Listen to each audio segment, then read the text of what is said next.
Hey everybody, what's up and welcome back to today's video guys. And today guys, I'm going to go ahead and be showing you how to go ahead and set your medical ID in your iPhone settings.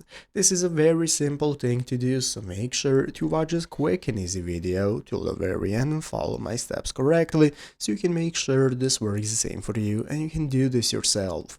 But yeah guys, let's get straight into it. So guys, to set up your medical ID on an iPhone, we are going to use the pre-installed health application guys. We are not going to be doing this directly from the settings application but in the health application itself. So you're going to go ahead and open up the health application on your iPhone if you have not already. So open up the search bar and search for health. Once you find the application, here it is at the top of the screen, you're going to tap on it, and once you go ahead and open it up, you can tap your profile picture in the upper right corner right here. That's going to open up your menu and options. As you can see, once you open up your settings by clicking the profile picture, one of the options is going to be called medical ID. This is what you want to tap on. So from here you can get started setting up your medical ID. In an emergency, first responders can look at your medical ID to get life-saving information. You can click on get started, and from here you can get started inputting your name, date of birth, primary language, and organ donation if you have it. From there you can also go ahead and set up your picture. Once you're satisfied, click down right here